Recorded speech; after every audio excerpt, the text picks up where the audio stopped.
에베소서 6장입니다. 에베소서 6장 19절부터 24절까지 말씀입니다. 신약성경 317쪽 전부를 보시면 되시겠습니다. 에베소서 6장 19절부터 24절 마지막 절까지 말씀입니다. 교독하도록 하겠습니다.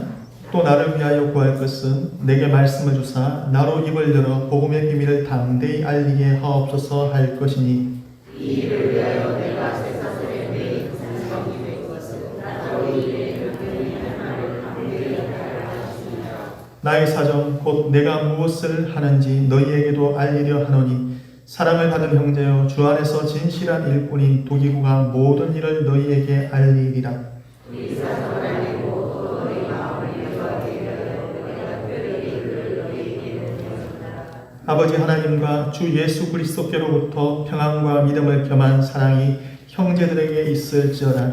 이 주 예수 그리스도를 하나없이 사랑하는 모든 자에게 은혜가 있을지어다. 아멘. 네, 은혜가 있기를 간절히 바랍니다. 한 주간 동안 평안하셨습니까? 네, 날이 점점 쌀쌀해져 가고 있는데 건강을 유의하시면서 우리의 믿음을 잘 지켜나가실 수 있는 우리 모든 성도님들이 되시기를 간절히 바랍니다. 우리는 누구나 무언가에 매여 살고 있는 그런 존재같이 여겨집니다. 눈에 보이는 가정이나 직장의 문제에 매이기도 하지만 또 보이지 않지만 또 다른 그런 어떤 환경이나 상황에 매여 있는 존재가 저희가 아닌가라는 생각들을 말씀을 준비하는 가운데 해보게 되었습니다. 그러나 그러한 삶 속에서 자신을 메고 있는 현실을 바로 아는 것, 바로 직시하는 것이 그것이 개인이 참여하고 있는 인생의 방향을 결정지을 수 있는 척도가 될 수 있다. 그렇게 여겨지는 것입니다. 바로 그러한 관점에서 사도 바울은 목적이 뚜렷한 삶을 살았던 사도였습니다. 바울의 관심은 오직 무엇이었습니까?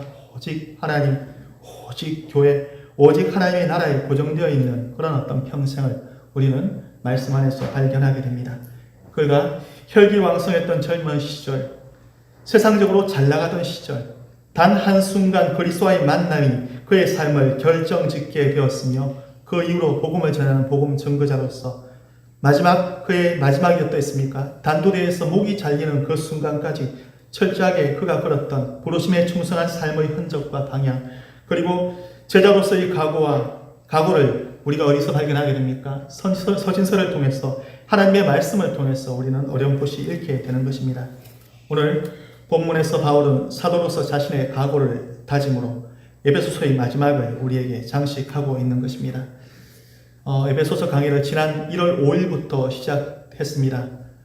그러나 그러한 시작 가운데서 연속적이지 못했던 이유는 중간에 코로나의 그런 어떤 여파로 연속적이지 못했던 그런 아쉬움은 있지만 그러함에도 불구하고 꾸준히 하나님의 교회에 대해서 함께 살펴볼 수 있었다는 점에서 참 의의가 크다 여겨지기도 합니다.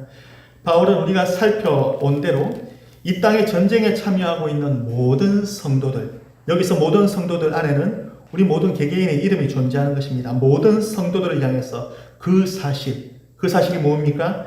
교회로서의 본질과 교회에 주어진 사명을 알리시면서 환난 가운데서 어떠한 하늘의 영광을 바라보는 주님의 교회로서 숨을 쉬는 그러한 존귀한 성도로서 이 땅을 살아갈 것을 우리에게 당부하고 있는 것입니다. 사랑하는 성도 여러분, 세상이 뭐라 하더라도 누가 뭐라 하더라도 우리는 주님의 교회입니다. 이 사실들을 확신하는 그런 믿음 위에 다 함께 굳건하게 서실 수 있길 바랍니다. 세상이 우리를 향해서 당신은 주님의 교회입니까? 아멘. 우리는 대답해야 됩니다. 여러분들은 주님의 교회입니까? 아멘. 그러한 확신에 찬 그런 믿음을 우리가 가져야만 되는 것입니다. 우리의 교회됨에 대한 근거가 어디 있습니까? 오직 말씀에 있는 것이죠.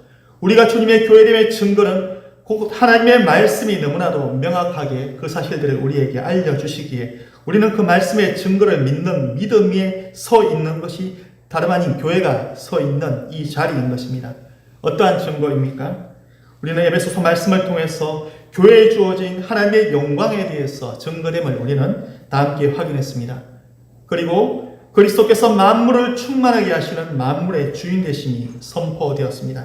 이처럼 그러한 주님께서 바로 교회의 머리 되심을 말씀이 명확하게 기록하기 있기에 우리는 말씀에 근거한 확신 위에 서야 하는 것입니다.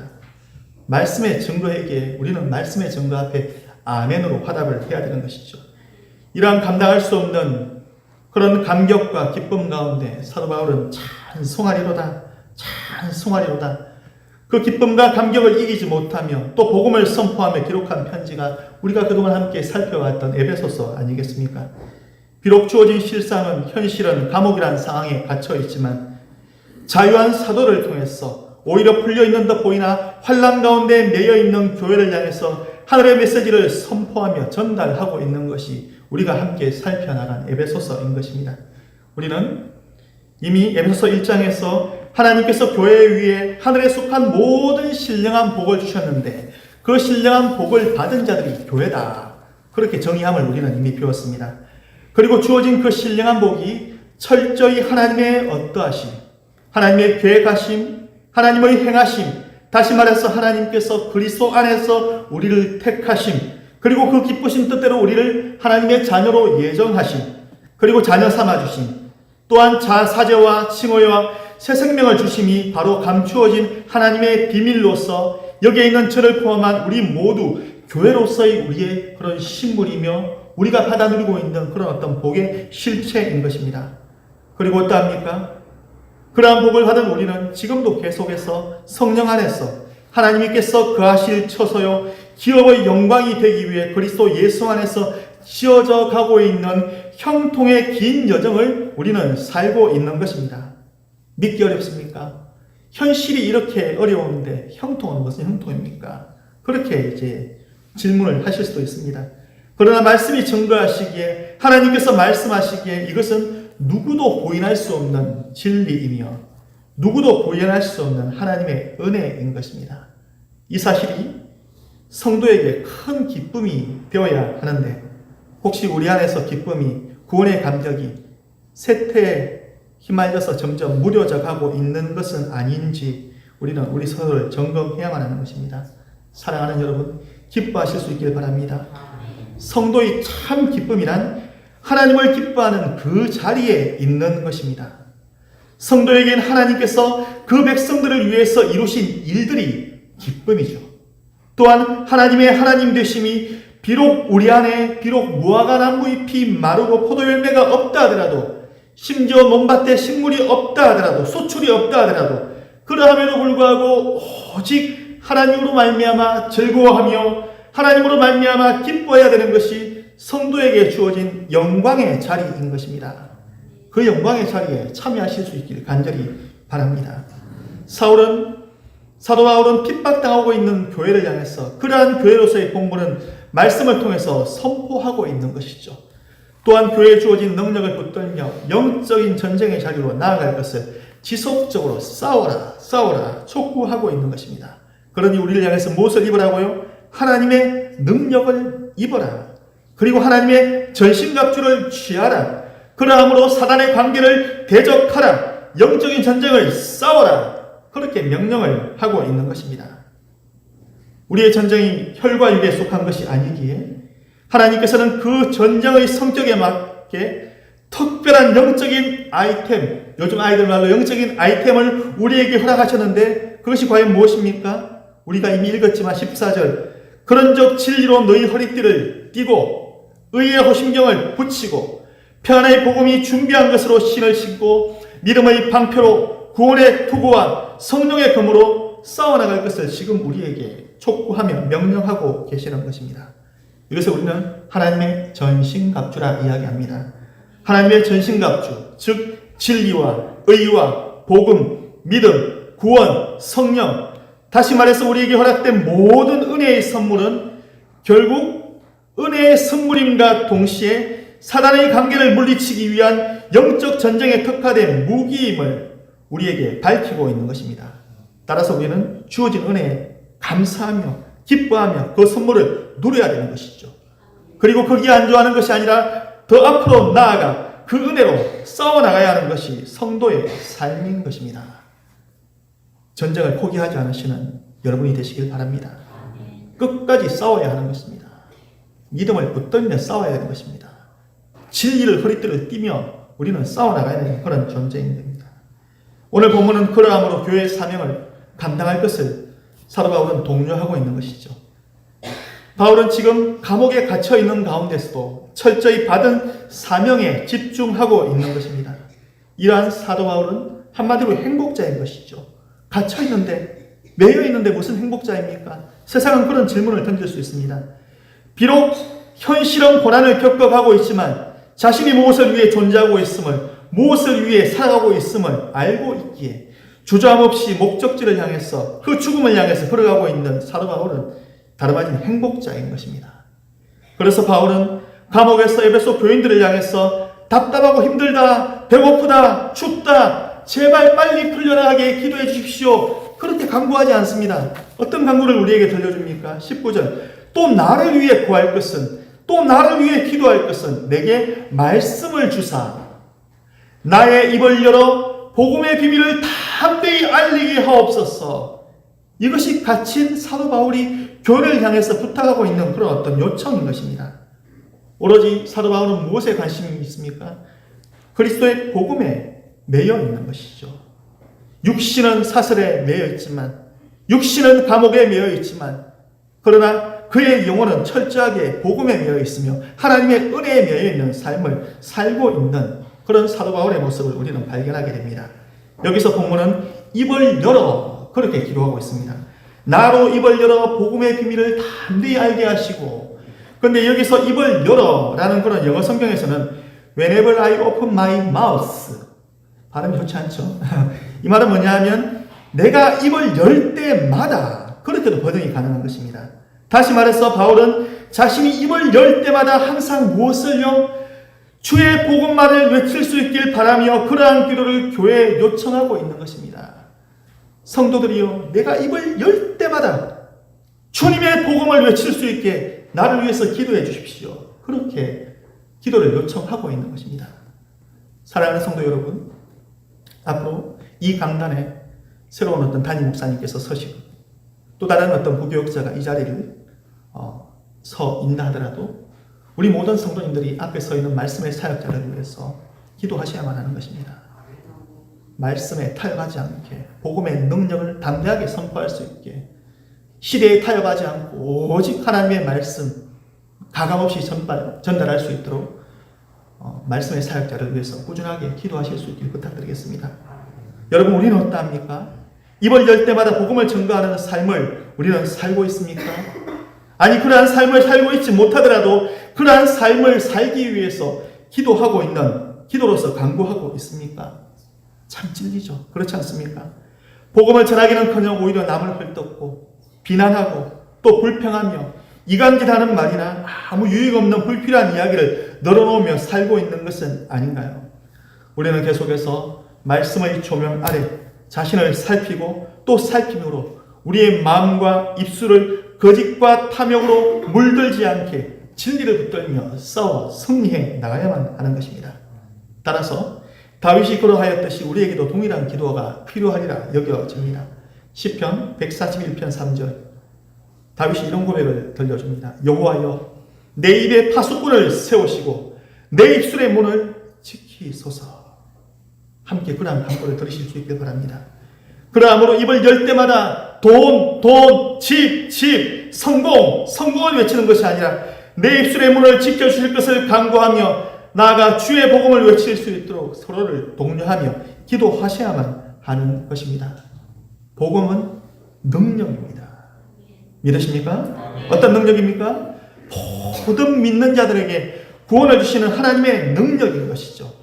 따라서 세상을 향해 그러한 복음의 능력을 행사하는 것이 복음을 받은 교회로서의 사명임을 잊지 마시기 바랍니다.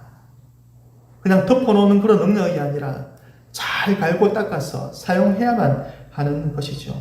이처럼 사도 바울은 자신의 복음을 위해 입을 여는 것을 그냥 특별하다 이야기하지 않습니다. 본문은 당연하다, 복음을 위해서 준비하는 것, 복음을 강구하는 것, 전하는 것은 당연하다, 마땅하다 고백하고 있는 것입니다. 다시 말해서 자신의 사명과 복음을 연결짓고 있는 것이죠. 20절 말씀을 함께 읽어보겠습니다. 20절입니다. 이 일을 위하여 내가 쇠사슬에 매인 사신이 된 것은 나로 이 일에 당연히 할 말을 담대히 하게 하려 하심이라. 자, 당연히 할 말이다, 그렇게 강구하고 있는 것입니다. 또한 본문에서 바울은 자신을 뭐라 소개하고 있습니까? 자신은 쇠사슬에 매인 사신이다. 그렇게 자신을 소개하고 있죠. 이 일들, 즉 복음의 신비를 알리기 위해서 이처럼 쇠사슬에 매인 갇혀있는 그런 어떤 사신이 되었다. 그렇게 자신을 증거하고 있는 것입니다. 바울은 지금 어디에 있습니까? 여전히 감옥에 갇힌 상태에 놓여 있는 것입니다. 그렇다면 바울은 왜 갇혀 있습니까? 그리스도의 복음을 위한 헌신이 결국 그를 감옥으로 이끈 것입니다. 그러나 바울은 그러한 자신을 오히려 쇠사슬에 매인 사신으로 고백하며 복음을 위한 사명을 여전히 감당하고 있는 것입니다. 너무나 멋지지 않습니까? 어떻게 이런 고백이 가능할까요? 요즘 세상에서 말하는 정신승리입니까? 실제는 패배했는데, 실제는 그런 어떤 갇혀있는데 자신의 패배를 끝까지 인정하지 못하고 나는 사신이다, 사신인 척 그렇게 외치고 있는 것인가요? 결코 그렇지 않은 것입니다. 사신이라는 단어는 헬라어로 프레스비오입니다. 이 말은 나이가 많다는 뜻을 가진 프레스비테로스에서 유래된 단어로 사신이 되다, 대사로 일하다, 그런 의미를 가진 그런 특별한 표현인 것입니다. 즉 바울은 자신이 자유의 몸이든 그리고 쇠사슬에 매여있던 그런 무엇을 위하여 복음의 신비를 담대히 알리는 것이 당연하다 증거하고 있는 것이죠. 그 이유가 바로 자신이 사신, 즉 대사의 일들을 맡고 있기 때문이다. 그렇게 자신을 그렇게 소개하고 있는 것입니다. 쉽게 말해서 풀려도 복음, 갇혀있어도 복음, 살아도 복음, 죽어도 복음, 오로지 복음, 복음을 위해서 철저하게 집중하고 있는 그런 바울의 모습을 우리가 발견하게 됩니다. 따라서 이 일을 위해 쇠사슬의 매인 사신이 된 것은 운이 없어서 매여 있는 것이 아니며 전신성리도 아니며 오직 주께서 자신으로 이 일에 당연히 할 말, 이 할 말이 무엇입니까? 복음의 비밀, 복음의 증거를 담대하게 하려 하심이라 그렇게 증거하고 있는 것입니다.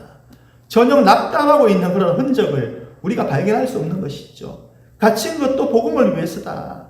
나로 인해서 복음을 전가하도록 하기 위해서 나를 갇히게 하셨다. 그렇게 고백하고 있는 것입니다. 쇠사슬의 매인 사신, 여기서 상반된 두 단어가 눈에 들어옵니다.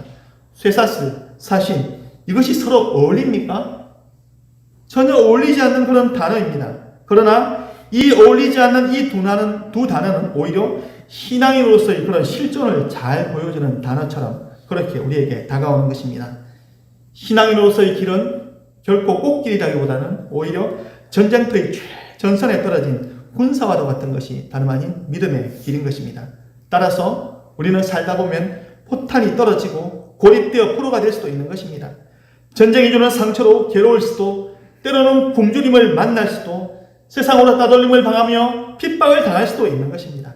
그러나 어떠합니까? 그 고통이 우리를 잠시 넘어지게 할 수는 있으나, 그러나 우리를 완전히 좌절시키거나 우리를 완전히 변절시킬 수는 없는 것입니다. 무엇에 매여있기 때문에요? 현실은 쇠사슬이라 하더라도 우리는 하나님의 은혜에 매여있는 존재이기에 결코 하나님께서 우리를 포기하지 않으시는 것이죠. 여기서 발견되는 우리가 교리가 성도의 견인 아니겠습니까? 끝까지 참고 인내하게 하심으로 구원을 완성하게 하시는 하나님의 그 승리의 그런 어떤 증거가 우리 안에 있는 것이죠. 이러한 이유가 무엇입니까? 하늘나라의 영광이 더 크기 때문인 것이죠. 즉 장차 우리에게 승리가 약속되어 있기 때문인 것입니다. 여기서 우리는 성경 안에서 자주 발견하게 되는 그런 표현, 약속이라는 단어를 만나게 됩니다. 군데군데 약속, 언약 이런 말씀을 접할 때마다 야, 또 언약입니까? 할 말이 그렇게 없습니까? 할 말이 그거밖에 없습니다. 그렇게 이야기할 수도 있지만 그러나 이 약속이라는 단어가 막연하게 여겨질 수 있습니다. 그러나 여기서 중요한 것은 누가 약속하신 것인가? 누구의 약속인가? 그 사실이 중요한 것이죠. 누구의 약속입니까? 하나님의 약속입니다. 어떠한 약속입니까? 하나님께서 자신의 이름을 보종으로 세우신 영원하신 그런 약속인 것입니다. 곧 반드시 성취되어질 하나님의 약속의 메인자들, 그들이 다름 아닌 교회인 저와 여러분들인 것입니다. 따라서 결코 사단이 이 약속을 끊을 수가 없는 것입니다. 하나님의 약속의, 영원하신 약속의 메인자들이기 때문이죠. 따라서 비록 보이는 현실은 쇠사슬에 매이고 가난에 매이고 질병에 매인 듯 여겨집니다. 그러나 성도를 매고 있는 그런 실상은 가난도 아니며 질병도 아닌 것이죠. 이 땅에서의 가난이나 질병을 우리가 만날 수도 있지만, 그러나 이 땅에서 만나는 다양한 상황, 다양한 쇠사슬은 결국 허사에 지나지 않는 것입니다. 결국 바람이나 전기나 숨결, 있다가 사라지는 것에 지나지 않는 것이죠. 우리가 주어진 그런 하나님의 한정된 그 시간 안에 우리가 만나는 그런 가난인 것이죠. 실상 우리를 메고 있는 것은 무엇입니까? 하나님의 영원하신 언약이죠. 그래서 말씀 우리를 향해서 언약 백성이다, 그렇게 부르는 것입니다. 어떤 백성이라고요? 언약 백성이라는 것입니다.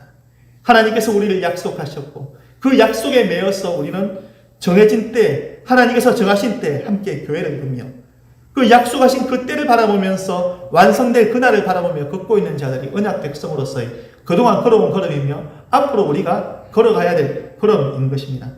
곧 바울은 그러한 언약 백성으로서 지금 자신을 무엇이라? 사신이라 소개하고 있는 것입니다.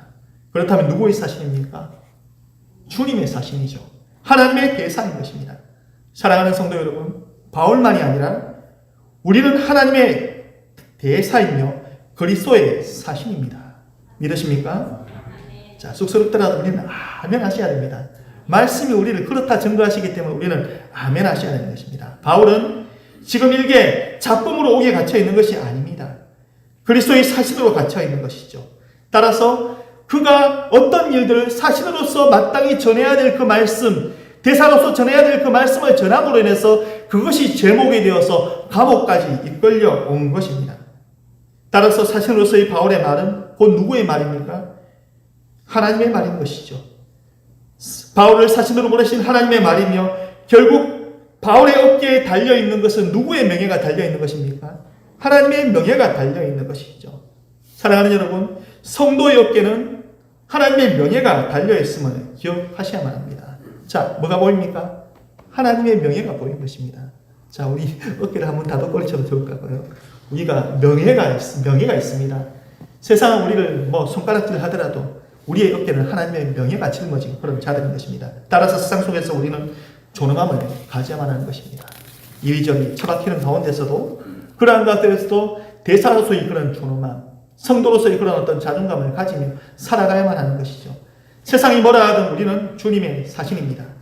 즉 사신으로서의 역할들을 감당하기 위해 우리는 삶에 매이거나 세상과 타협하거나 두려움에 떨어서는 안 되는 것이죠. 그러한 삶에 매이는 순간 사신으로서의 역할들을 우리는 온전히 감당할 수 없기 때문입니다. 따라서 쇠사슬에 매인 순간 속에서도 우리는 하늘에 속한 사신으로서 세상과 타협하지 않아야 하며, 가난이나 질병에 매인 순간 속에서도 사신으로서 복음을 위해서 살아야 하는 존재들이 다름 아닌 이 땅을 살아가는 주의 백성들, 주님의 교회인 것입니다. 사도행전에서 왕과 총독 앞에서 당당함을 잊지 않았던 바울을 우리는 확인하게 됩니다. 쇠사슬에 매여 재판정에 끌려온 바울이 아그리빠 왕과 베스도 총독에게 어떻게 외칩니까? 사도 바울 사도행전 26장 29절, 바울이 이르되 말이 적으나 많으나 당신뿐만 아니라 오늘 내 말을 듣는 모든 사람도 다 이렇게 결박된 것 외에는 나와 같이 되기를 하나님께 원하나이다.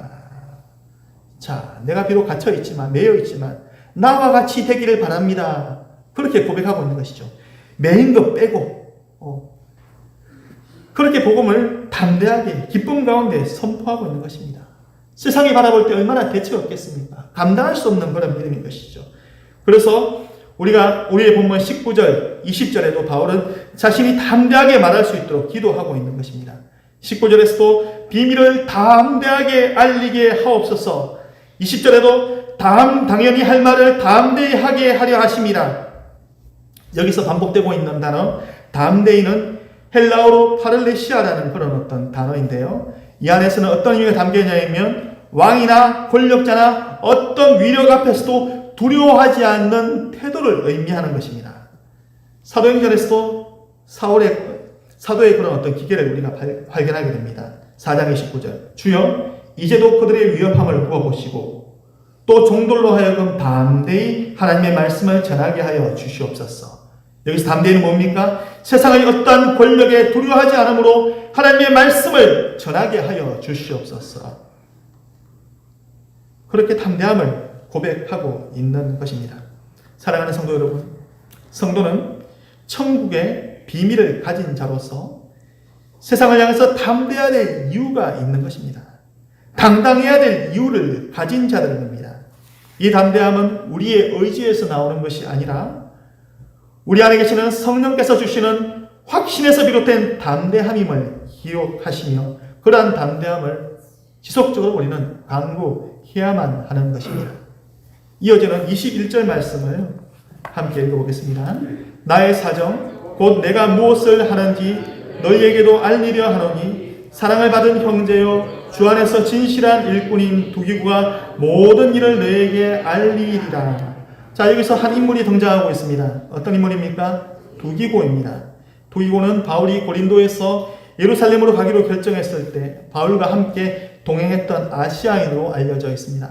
여기서 말하는 아시아는 지금 극동아시아를 이야기하는 것이 아닙니다. 소아시아, 현재 터키가 위치한 지중해 반도를 의미하는 그런 아시아인 것입니다.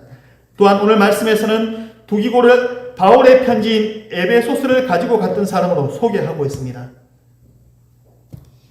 사도 바울은 두기고를 어떤 사람으로 계속 소개하고 있습니까? 21절 사랑을 받은 형제요 주 안에서 진실한 일꾼으로 소개하고 있는 것입니다.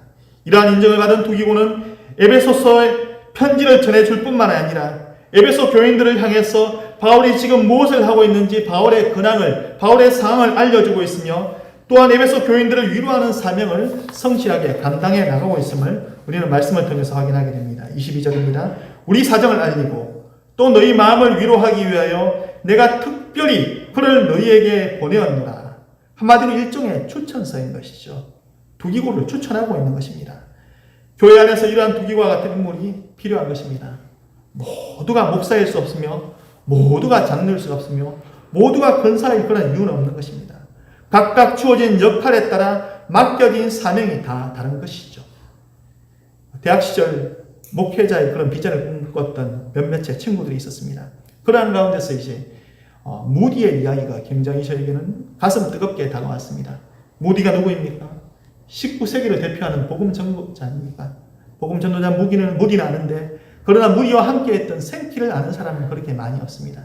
많은 신학생들이 무디를 꿈꾸며 기도하고 무디를 꿈꾸며 기도하고 있지만 생키를 꿈꾸며 준비하는 사람들은 굉장히 드물다라는 것이죠.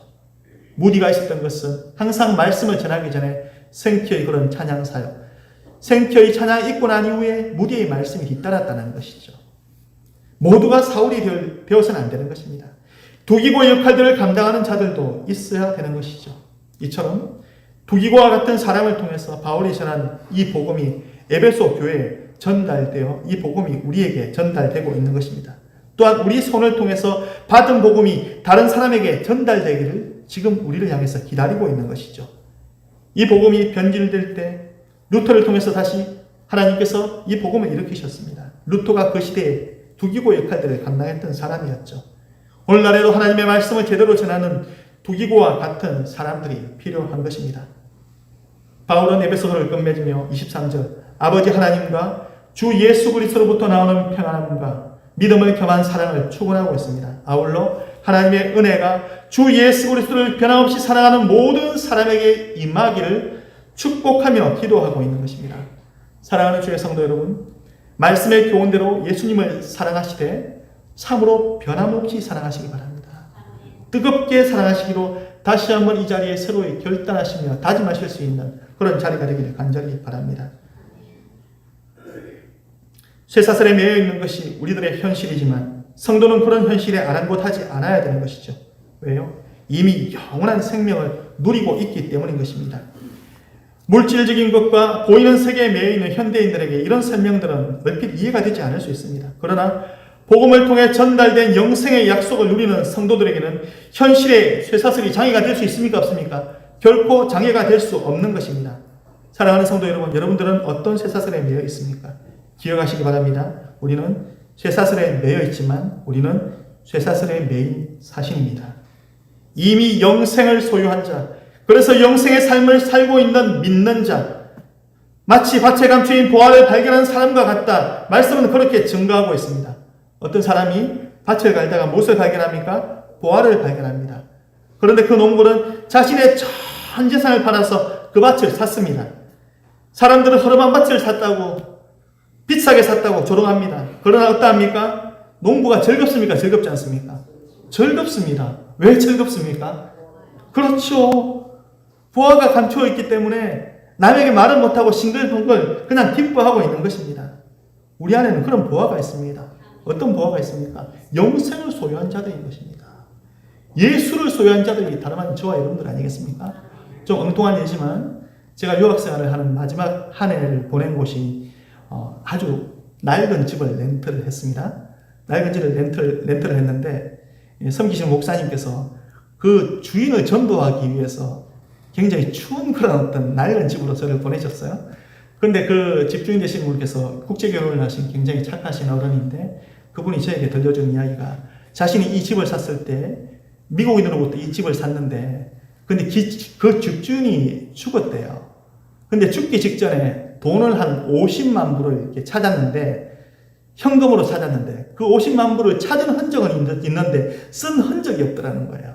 그래서 그 집을 다른 가족들이 팔면서 이 집안에 50만 불이 묻혀 있는데 50만 불이 묻혀 있는데 찾으면 자기 반을 달라 이야기하더라고요.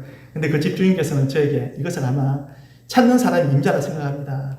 전도사님 여기 살면서 힘드시겠지만 혹시 50만 불을 발견하실 수 있으니까 기쁨으로 사시라고. 뭐 일부러 그렇게 찾았던 것은 아니지만 뭔가 싱글벙글 저도 기쁜 것이죠. 어디 있는지 알지 못하지만 어딘가에 50만 불이 숨겨져 있을 수 있구나라는 사실들이 참 추운 가운데서도 그게 참 왠지 모르게 기쁨이 되더라고요. 그래서 인근에 사는 친구에게 그 이야기를 했더니 우리 같이 찾자 그렇게 이야기를 하더라고요. 사랑하는 성도 여러분, 우리에게는 이미 영생이라는 놀라운 선물이 주어졌습니다. 거기서 감사와 기쁨과 찬양과 당당함과 존엄함과 사랑과 능력이 그 안에서 나오는 것입니다. 사랑하는 성도 여러분, 하늘 영광이 우리의 삶에 넘치는 저와 여러분들이 되시길 간절히 바랍니다. 그러한 사신으로 비록 사슬에 매여있던 풀려있던 어떤 현실이든 주님의 사신으로서 역할들을 충성되게 감당하시는 주의 백성들로 이 땅을 살아가실 수 있길 간절히 바랍니다. 기도하겠습니다. 사랑과 은혜가 충만하신 아버지 하나님, 하나님의 말씀을 통해서 오늘도 우리를 교훈하시니 감사드립니다. 우리가 살아가는 현실은 사슬에 매여 살고 있는 듯 보입니다. 그러나 그러한 순간 속에서도 영안을 열어주셔서 저희로 교회의 본질을 기억하게 하시며 주님의 사신으로서의 역할들을 감당하며 살아갈 수 있는 저희 되게 하여 주시옵소서. 아버지 하나님, 참으로 요령을 따라 살지 않게 하시고 말씀 따라 믿음 따라 사명을 감당하는 교회가 되길 간절히 원합니다. 하나님의 언약 백성으로서 저희를 사랑하시며 결코 포기하지 않으시는 하나님의 약속을 오늘도 붙들며 승리하는 건강한 교회를 이룰 수 있도록 아버지 하나님 복의 복을 다하여 주시옵소서. 예수 그리스도 이름으로 간절히 기도드리옵나이다. 아멘.